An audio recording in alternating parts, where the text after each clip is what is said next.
Assalamualaikum warahmatullahi wabarakatuh. Waalaikumsalam warahmatullahi wabarakatuh. Apa kabar para peserta didik kelas 11 DKV hari ini? Sehat semua? Sehat, Pak. Oke, baik, sehat ya. Saya lihat dari wajah-wajahnya semua dalam kondisi sehat, semua dalam kondisi baik. Oke, sekarang kita akan mulai kegiatan pembelajaran, tetapi sebelum itu saya minta tolong untuk koordinator kelas. Silakan untuk memimpin doa terlebih dahulu. Silakan koordinator kelas.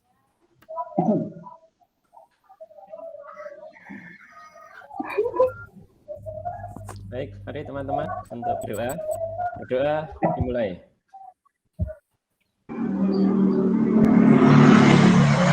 Selesai. Ucapkan salam. Assalamualaikum warahmatullahi wabarakatuh. Waalaikumsalam warahmatullahi wabarakatuh. Terima kasih untuk koordinator kelas yang sudah memimpin doa. Baik ya. Setelah kalian sudah memasuki kegiatan di Google Classroom ini, silakan kalian untuk mengisi daftar kehadiran yang sudah saya bagikan ke Google Chat di Google Meet kalian. Silakan ya untuk diisi dulu. Nah, sambil kalian mengisi, saya ada beberapa pertanyaan awal untuk mengawali kegiatan pembelajaran ini. Adakah di antara kalian yang mengerti tentang desain logo? Ada yang mengerti? Belum, Pak. Belum? Belum. Berarti kalau untuk dalam jenis-jenis logo, ada mungkin yang sudah tahu? Kalau jenis logo tahu, Pak. Cuman tapi Apa lihat-lihat aja sih, nggak tahu artinya, nggak tahu maksudnya. Oke, baik. Terima kasih kalau begitu. Berdasarkan hasil tadi, berarti saya sudah bisa untuk menjelaskan kegiatan pembelajaran kita kali ini, ya. Jadi kalau kita melihat pembelajaran di pertemuan yang lalu, itu kita membuat desain poster. Nah, sekarang kaitannya adalah membuat desain logo. Jadi desain logo di sini, kalian akan lebih diarahkan untuk membuat desain logo brand kuliner berbantuan software Photoshop. Ini adalah untuk untuk materi pembelajaran kita pada hari ini. Nah, sebelum itu, saya akan menjelaskan tentang kompetensi dasar, kemudian IPK, indikatornya, dan tujuan pembelajaran. Untuk KD-nya, di mata pelajaran desain publikasi ini adalah 4.12, yaitu keterampilan membuat desain label produk brand name. Dengan indikator, peserta didik mampu membuat desain logo brand bertema kuliner secara tepat. Dan yang kedua, peserta didik mampu membuat desain logo brand berdasarkan prinsip logo dan jenis logo yang tepat. Dan yang ketiga, peserta didik mampu membuat desain logo brand kuliner berbantuan software Photoshop secara kreatif dengan menerapkan prinsip-prinsip desain. Dan yang keempat, peserta didik mampu membuat presentasi karya desain logo brand kuliner berbantuan Google Meet. Itu adalah kompetensi dasarnya. Dan untuk tujuan pembelajaran kita pada kali ini adalah yang pertama tadi membuat desain logo dengan tema kuliner. Terus yang kedua adalah tujuan pembelajaran kita mampu membuat desain logo dengan menerapkan prinsip logo dan jenis logo. Dan melalui tayangan yang nanti akan saya sampaikan, kalian juga bisa melihat tutorial pembuatan desain logo menggunakan software Photoshop. Tentunya dengan menerapkan prinsip-prinsip desain seperti yang sudah saya jelaskan mendetail di pertemuan sebelumnya. Setelah kalian sudah bisa membuat desain logo dengan Photoshop, kalian diminta untuk mempresentasikannya dalam media Google Meet nantinya. Kemudian manfaat kita, apa sih manfaat kita dalam membuat desain logo ini? Tentu adalah manfaatnya bisa menjadi media promosi untuk memperkenalkan logo nanti kita yang akan kita buat kepada khalayak umum. Seperti itu. Nah, sekarang kita akan masuk kepada materi pokok intinya ya. Nah, di sini. Semua terlihat ya? Share screen yang saya berikan terlihat? Lihat, Pak.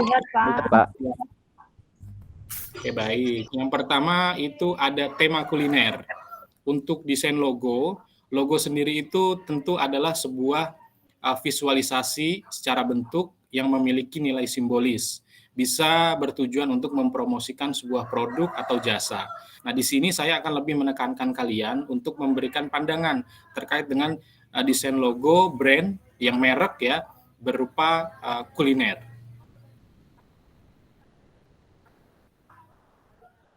Nah, ini ada logo brand ya, logo brand bertema kuliner. Salah satu contohnya adalah ini. Saya memberikan gambaran terkait dengan logo-logo brand yang sudah terkenal di Indonesia. Salah satunya adalah ayam goreng Suharti, kemudian kudapan atau makanan khas Minang. Ini juga ada logo dari Jawa Barat ya, Lapis Bogor, kemudian dari Jogja. Ini adalah salah satu contoh logonya. Ini juga sama, logo ikan bakar dan pecel lele. Ya baik, tadi kita sudah menjelaskan tema, sudah materinya tentang tema. Nah sekarang untuk membuat desain logo itu sendiri dengan tema kuliner, itu terdapat prinsip dan jenis-jenisnya. Prinsip logo salah satunya adalah harus memiliki nilai simple atau sederhana. Contohnya seperti ini. Kenapa seperti itu? Agar logo bisa menarik perhatian dan kita juga melihatnya sebagai audiens itu cepat memahaminya atau cepat melihatnya secara tampilan visual. Dan yang kedua, prinsipnya adalah unik, memiliki keunikan. Jadi sebuah logo tidak harus bagus, tidak harus keren, tetapi bisa ditambahkan dengan nilai keunikan untuk bisa menarik perhatian, menjadi pembeda antara logo satu dengan logo kompetitor lainnya. Yang ketiga, logo itu prinsipnya sejatinya harus relevan dengan target audiens. Target audiens yang akan kamu pilih atau yang kamu tentukan dari awal. Misalkan di sini, untuk brand Sego Edan, ini lebih ditujukan segmennya adalah untuk anak muda atau remaja. Nah, sedangkan logo yang bawah di sini sesuai dengan relevansinya, nuansa visualisasinya lebih ke arah klasik karena memang segmennya itu adalah orang tua. Contohnya seperti ini. Dan yang keempat, prinsip-prinsip logo tentang timeless atau logo itu sejatinya baik digunakan di sepanjang zaman atau tidak termakan waktu. Salah satunya adalah dengan melakukan redesign. Dari tahun ke tahun, ini adalah contoh logo dari makanan Burger King dari tahun 54 sampai tahun 99 memiliki terjadi perubahan. Gunanya adalah untuk supaya lebih dikenang sepanjang masa. Kemudian prinsip selanjutnya adalah adaptif. Adaptif di sini maksudnya adalah logo itu bisa diterapkan dari ukuran kecil sampai ukuran besar ataupun sebaliknya. Dengan menggunakan media yang kecil ataupun media yang besar, semua bisa diterapkan. Ini adalah salah satu contohnya.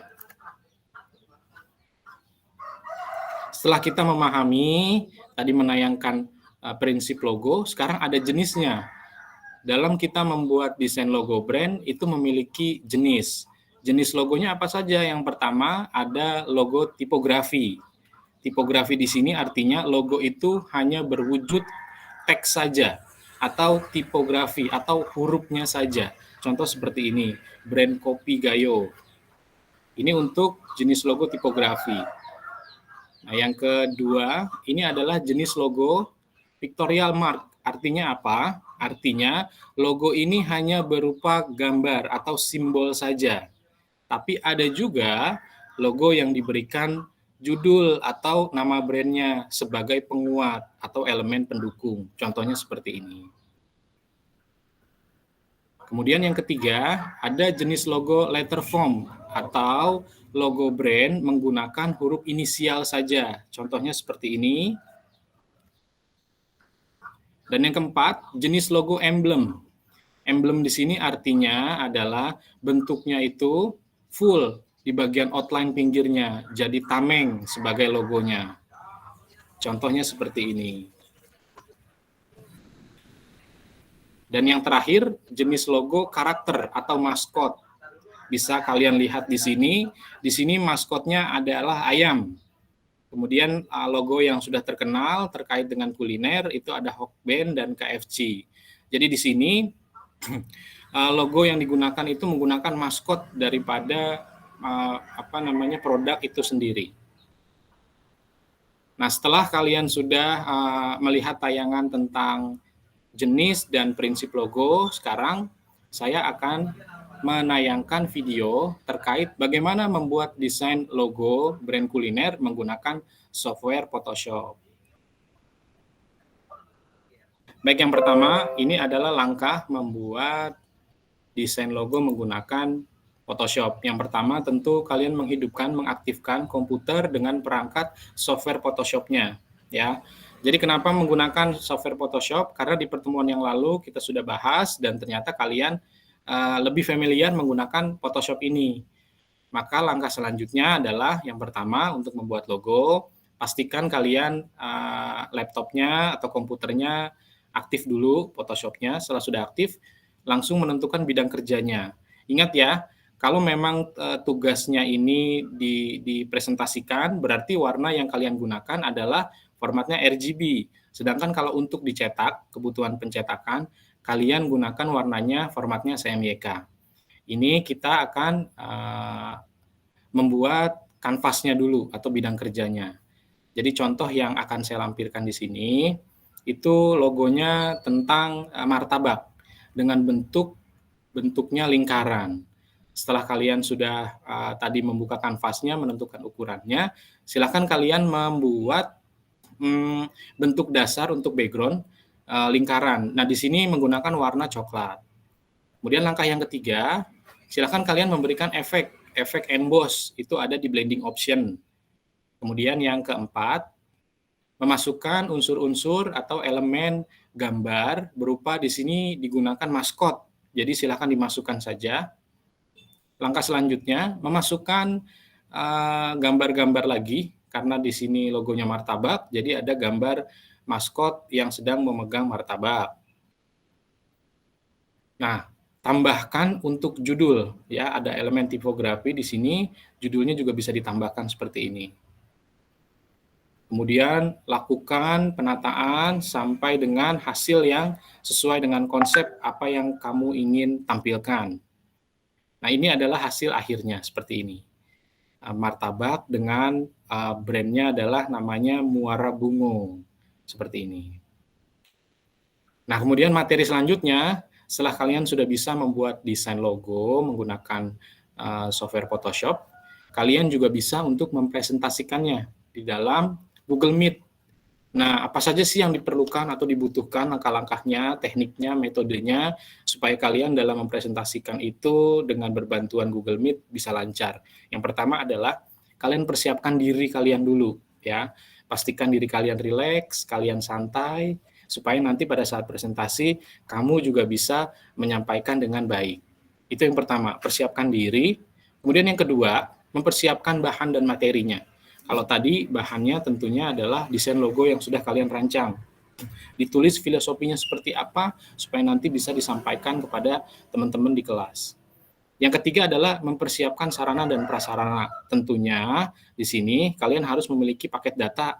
Dan yang kedua, pastikan kamera dan mikrofonnya dalam keadaan berfungsi dengan baik.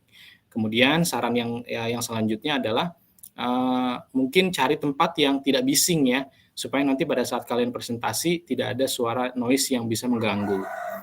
Nah, langkah selanjutnya setelah kamu sudah bisa membuat, lakukan share screen. Ya, lakukan share screen di sini.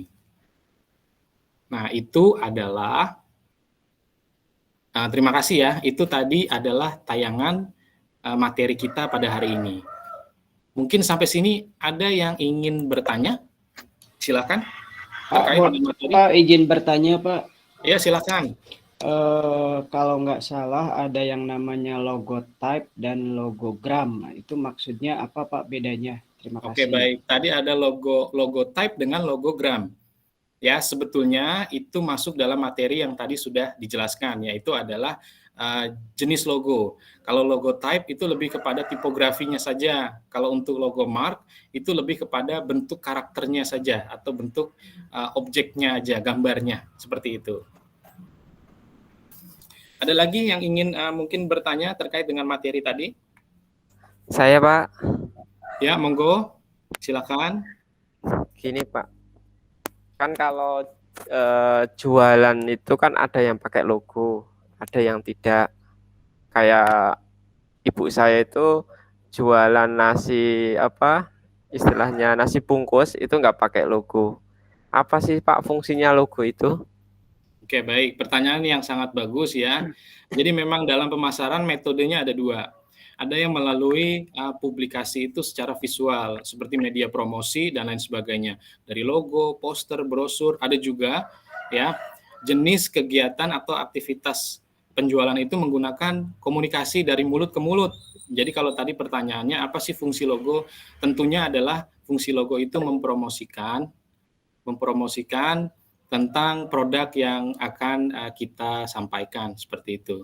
Jadi fungsinya seperti itu, salah satunya untuk pembeda antara produk satu dengan produk yang lainnya.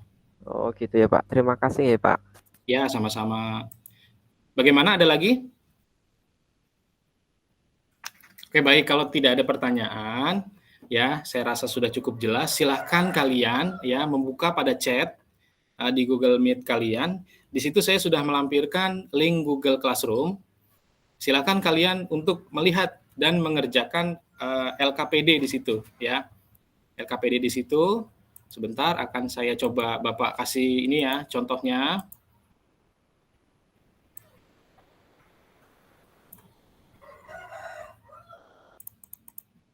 Nah, LKPD ini terkait dengan materi yang tadi ya. Silakan kalian kerjakan, kalian unduh. Nah, di sini ada beberapa pertanyaan-pertanyaan terkait dengan materi yang tadi. Silakan kamu isi sesuai dengan petunjuk dan instruksinya, ya. Nah, di sini ada tanda tangan. Jangan lupa nanti diunduh, kemudian harus kamu tanda tangani. Ya, setelah sudah nanti kamu silakan unggah kembali ke dalam Google Class yang sudah tadi saya berikan.